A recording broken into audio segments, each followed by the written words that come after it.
Now, when did you know you were funny? What was like the joke that you told or the moment where it was like, you know what? I'm a bad man. Um, I probably have to say, so when I was in elementary school, every week, every Monday, we would have to take home what they call like red folders, and it basically be like a report card telling you your parents how you did in the week. And every time I took my folder home, it was checked talk excessive.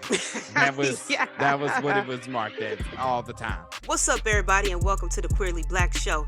I'm your host, Ashley, and I'm so happy you came by. The Queerly Blax Show aims to normalize the everyday existence of Black, LGBTQIA plus individuals through an interview-style series with regular folks like you and me. So every week, a new guest shares their story and unique perspective on their existence as an LGBTQIA plus individual. Thank you for tuning in, and make sure you subscribe, download, set your reminders to the podcast so you never miss an episode. Enjoy the show. Welcome back to another episode of the Queerly Blax Show. I'm your host, Ashley, joined today by a very, very special guest, a man who needs no introduction, but we're going to introduce him. You might know him from, I don't know, The Ellen Show. I don't know. Oprah followed him for like 5 minutes. I mean, I don't know, man. We got Kalen Allen in the building. Kalen, tell the people about yourself. Yo, what's up? How you feeling? I'm doing good, man. How about you? I'm feeling great. How's that weather over there in Jersey? Right now it is, you see the sun is shining on me, so it's feeling really good. There are clear skies over here in the New York metropolitan area. I just had me some good cold brew, so my spirits is real lifted right good now. We're gonna have a good conversation. I love it. I love it. Good. Well, you know what, how we start this show, the first question I ask everybody: when did you know you liked the boys? Oh, you know what's so funny about that is that for me, I'm probably like Lady Gaga, born this way. Like I never knew anything different. You know what I mean? So I don't even think there's even a point where I was just like could pinpoint it. I think it was just always a part of who I was. Even as a child, I was, very over flamboyant and, in that space. So I think it was just something that was just always normal for me rather than like an awakening. I knew that at a very young age. And I think the best part, especially when I watch like old home videos, is that baby Kalen is exactly who I am today. There is no difference. I love that. So with your parents and everything, like your family, it was kind of like, Kalen's, we understand Kalen. We got him. I mean, I would say yes, but then of course, when religion comes into it and you get into all the layers of it, of course there were some discrepancies, and my mother had a very hard time, and that was a very hard period. There were bouts of time where we didn't speak and stuff like that, but to me that's like a tale as old as time. That is a common thing that happens to queer people, especially those of us that are Black and queer, you know what I mean? So it's like it kind of just comes with the territory, I guess.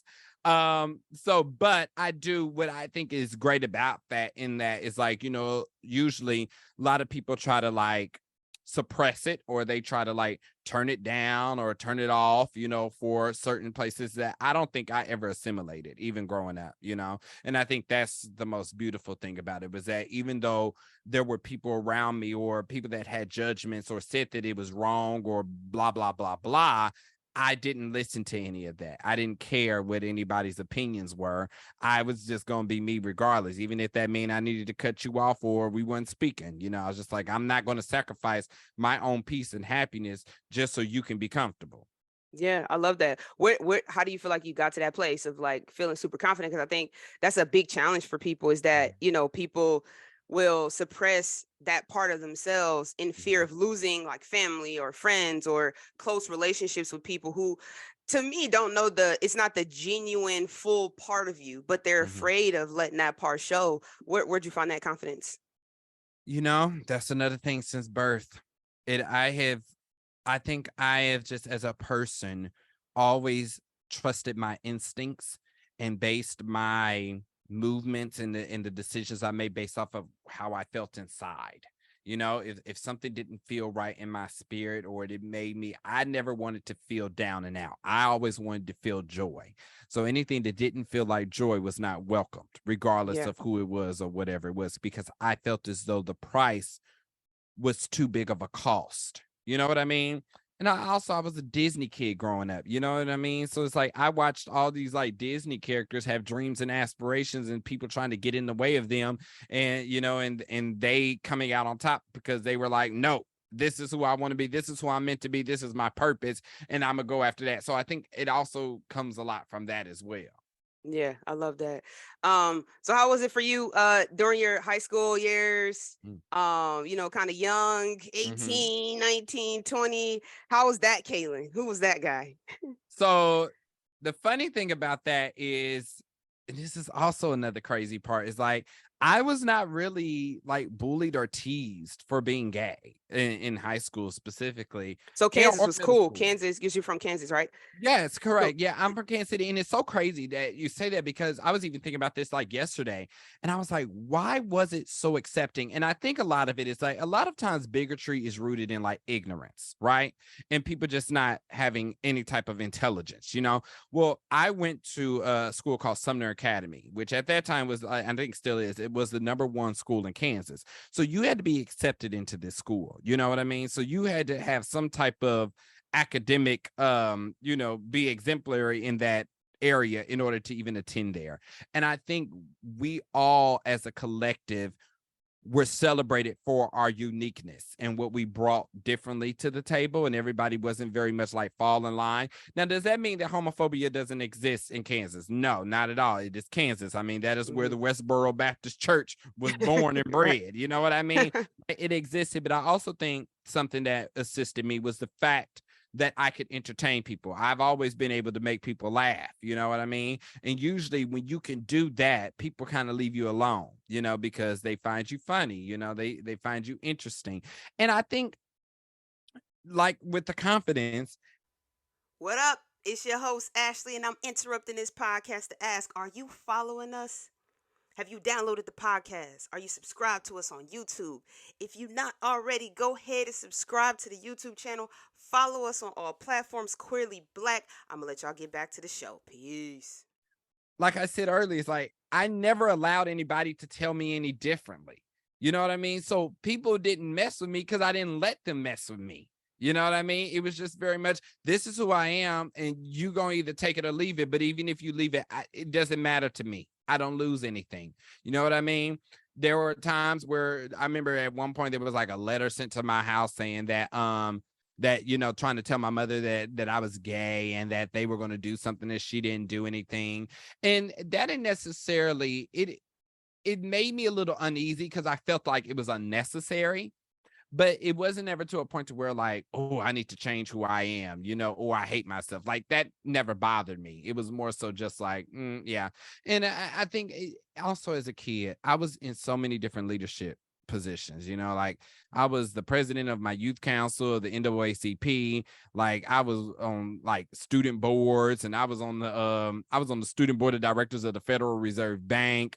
Like I was doing all these leadership positions, and also I could sing. I was singing national anthems at different events and stuff like that, performing, you know what I mean? So it was just like I was just living my life, and I didn't Yeah. care what anybody else had to say.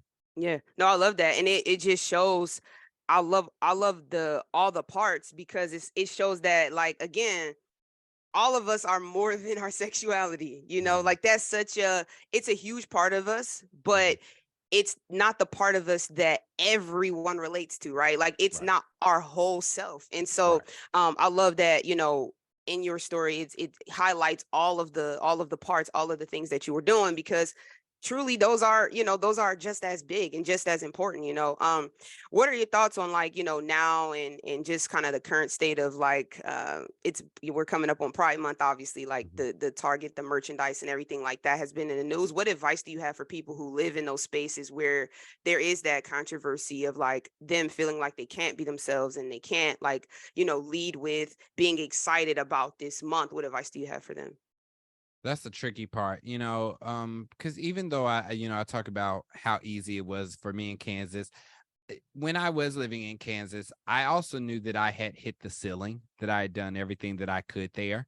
And I knew that that's a tricky thing about United States. And, and you will definitely know this, especially living in LA, Hmm. is you go to like for instance, I was doing a movie in Toronto, right? You go to Canada and everybody kind of has the same kind of dialect. You know, everybody's pretty much just Canadian, right? Mm-hmm.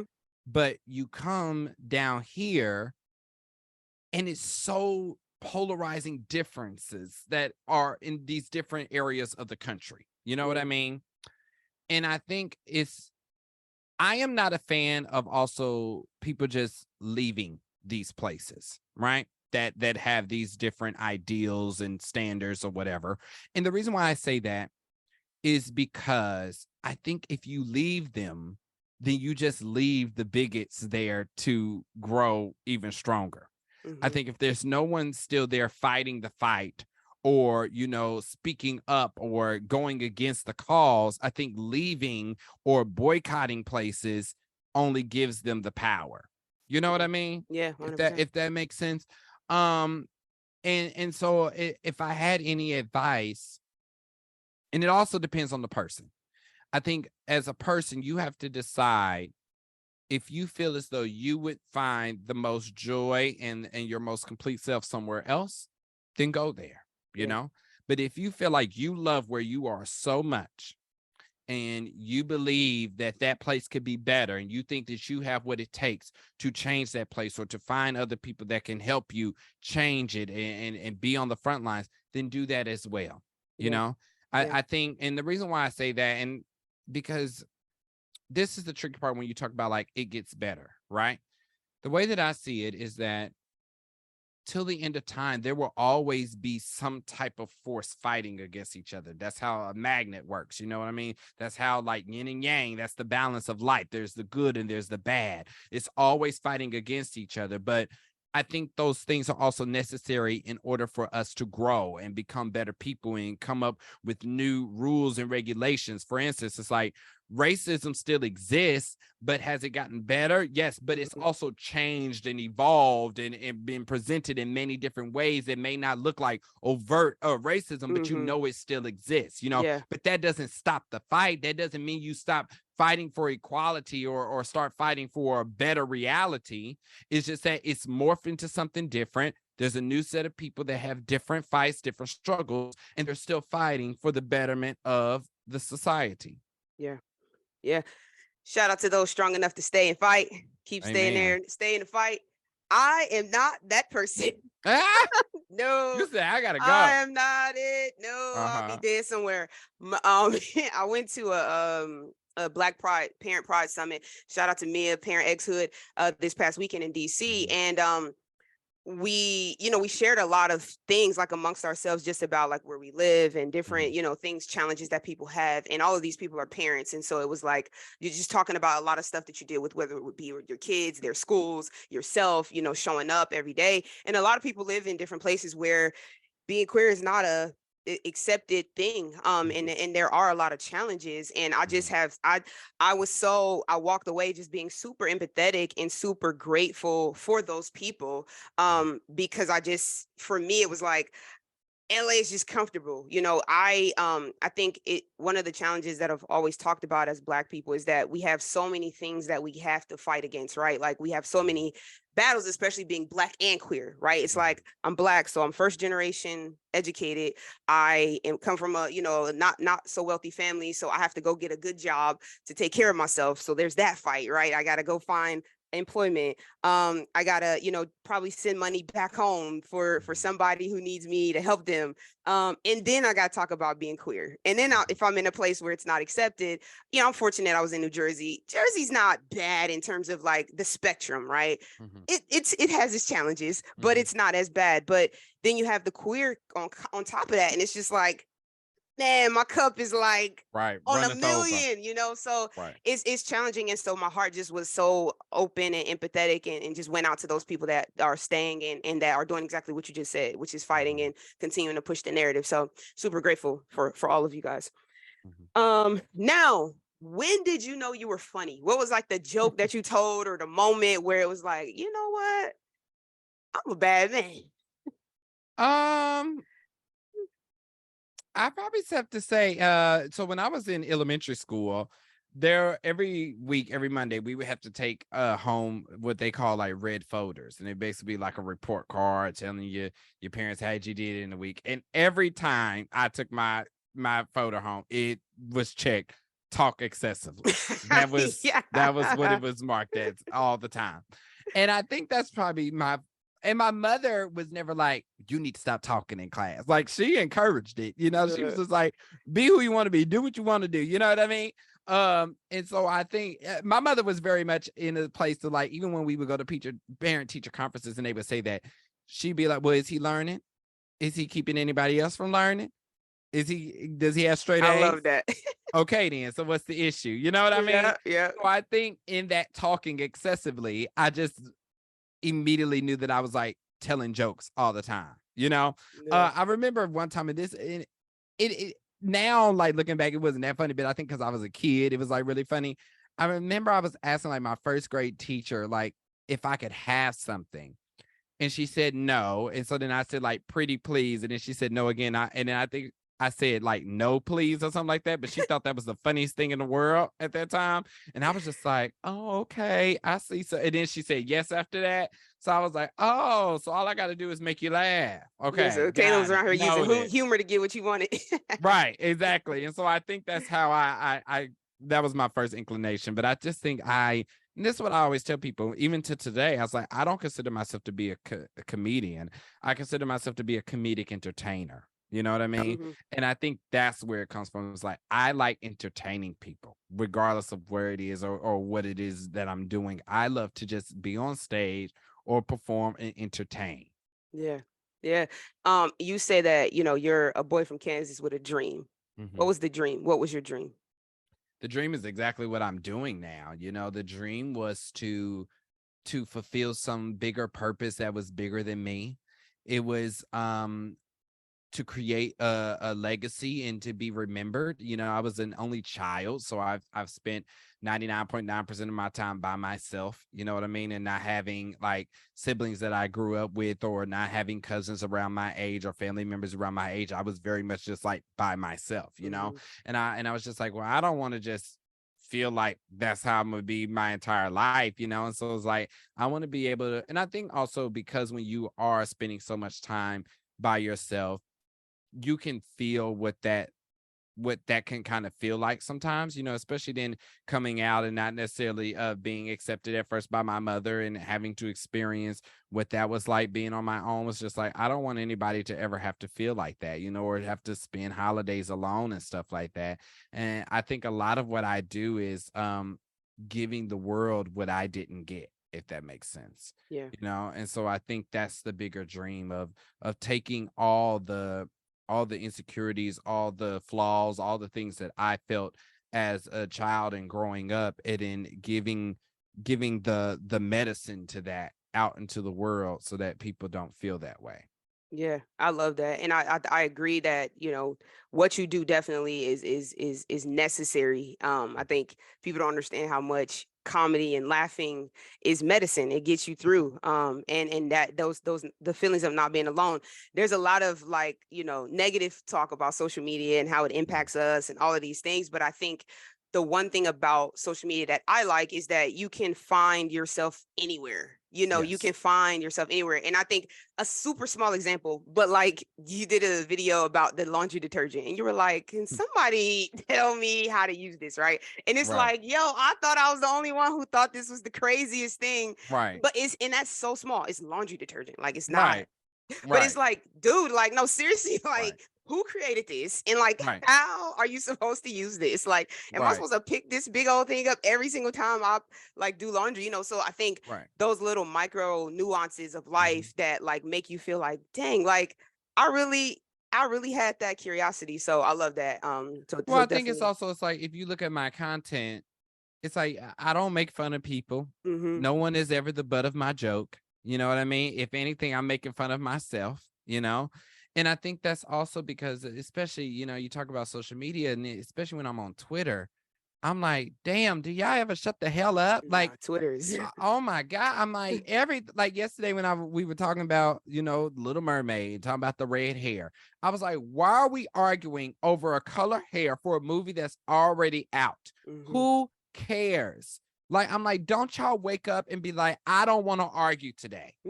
This is a pointless argument. We are arguing into an abyss. let it go, because even when you talk about like being gay, like there was DC Black Pride, and I saw that there was some people J setting in a space, and then all the gays got some shady shit to say or something to say, and I'm just like, can we please just grow up? Can we let the shadiness go? It's not necessary. Let people have fun. Let people have joy, because you ain't doing nothing but standing in the corner and passing judgment. That's all you're doing. Who cares? You know what I mean? Because the frustrating part about that is like you critiquing this, anybody that has joy you don't like, but you ain't got no problem tweeting and going up about somebody fighting in somebody gas station parking lot. You know what I mean? Or some drama. That's the please find healing. And That it's part. not that serious. That part. It's not that serious. Yeah, seriously. The healing part is critical. Yes, please. Talk about your experience on Ellen.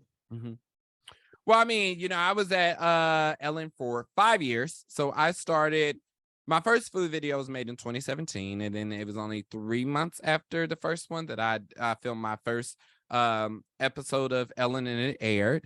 And it was great. There are a lot of times that I do miss it, especially with the stuff that I got to do there, whether that was working red carpets or the tape pieces, or working with Twitch and being able to be out into the field. And like we shot an episode of Kalen in like Australia. You know what I mean? Like you don't get to do that anywhere. You know what I mean? So it's just like having those experiences, and this was like a weekly occurrence where you never know who may be there. Like Oprah Winfrey may be there one day, or Michelle Obama, or stuff like that.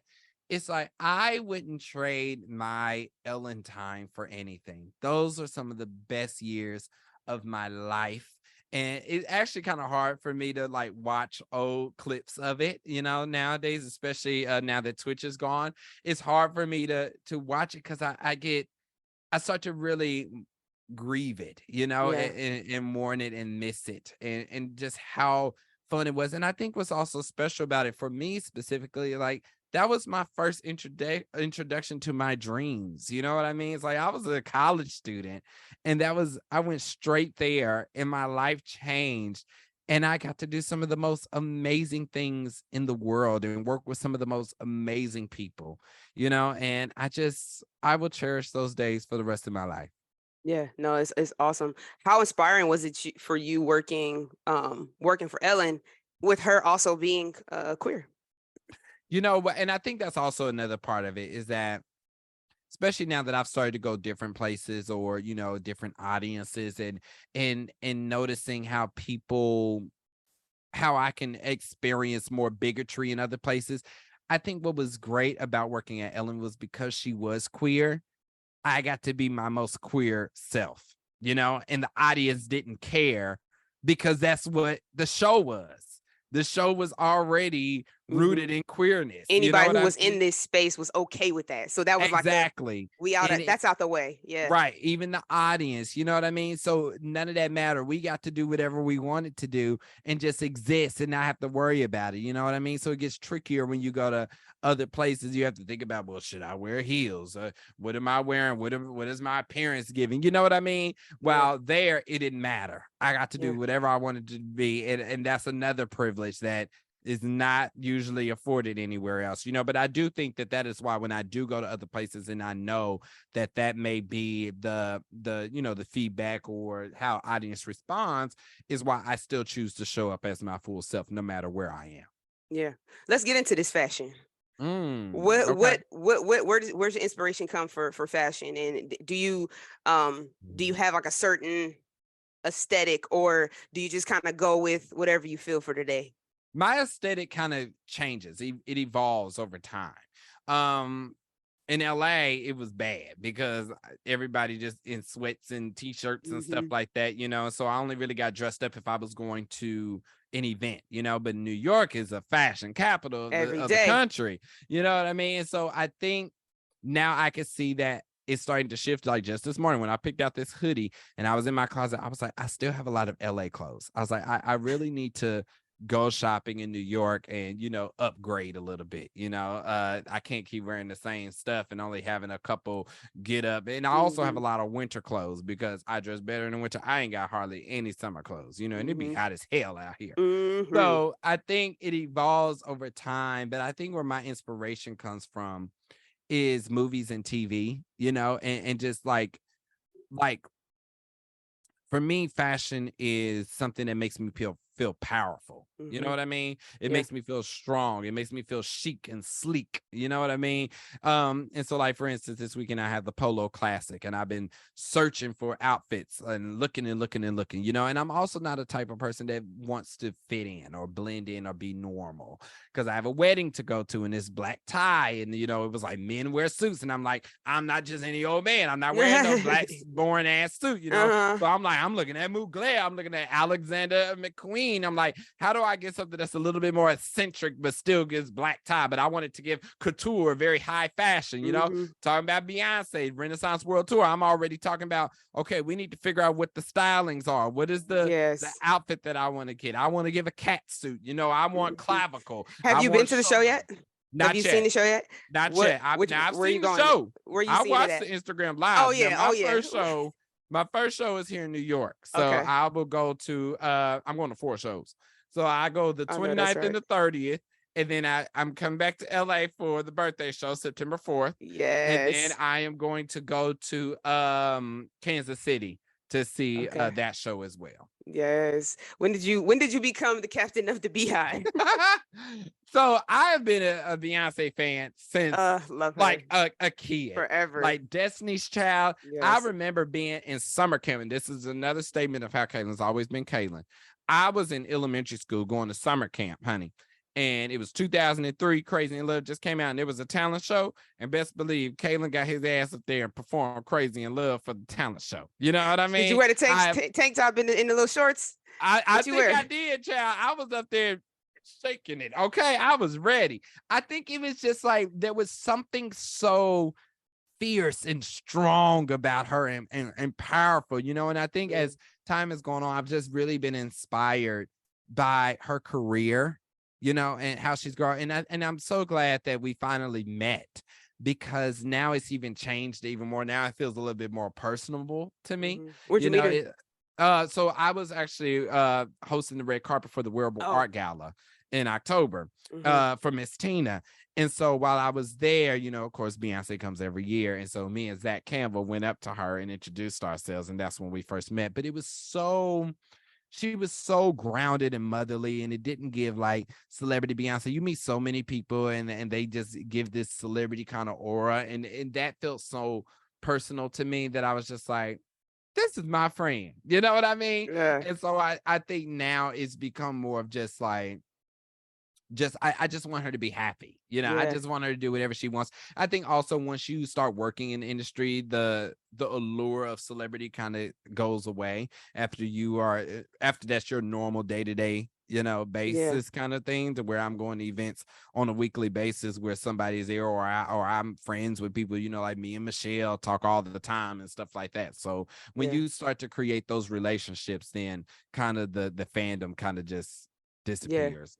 But how cool is that you met her? And I've never met her. I just feel like I just feel like she just dope. Like in my mind, she's not that person. Like she's not one of those like people that you meet her and then you just like your whole energy about the person shifts. She just always felt like super genuine and like I watch every documentary. I watch every like and and to your point about her career and her work ethic, to me is just incredible, like how she just still takes it so serious and she's still in everything and she doesn't have to be, but she's also a Virgo, and so I understand that part too.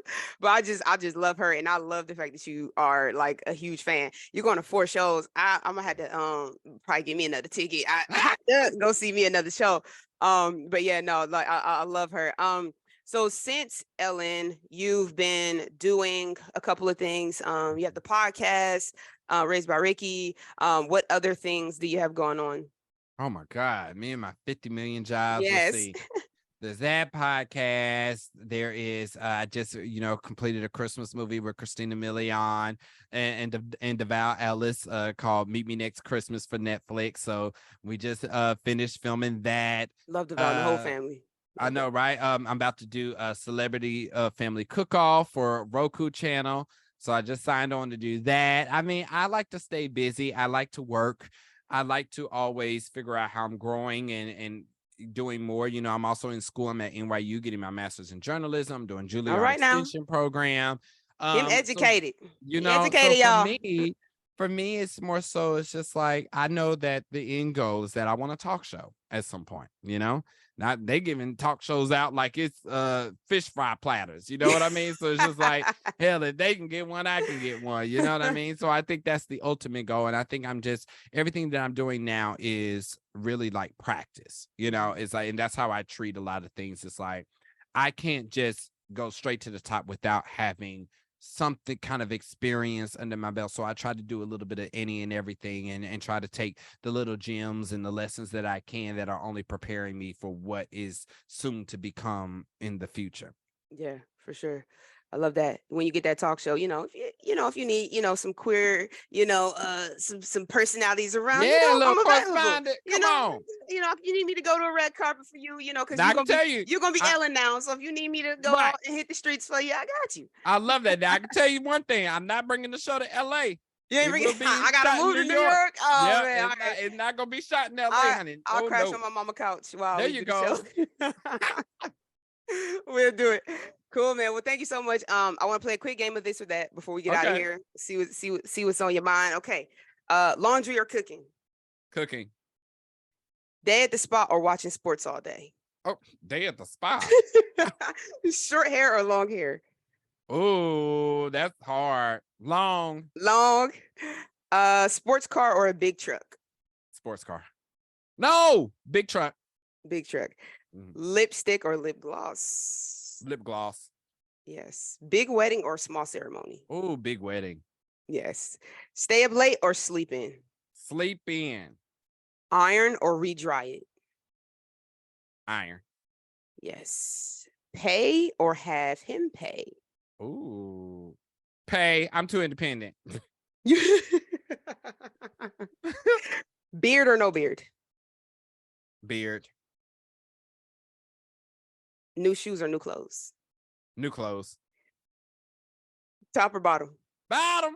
Hey. I love it. That's funny. Awesome. Kalen, tell the people where they can find you. You can find me everywhere at the Kalen Allen. I make it very easy.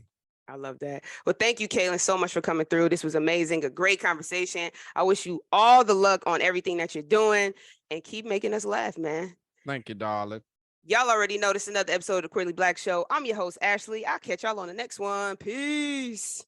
Toodaloo.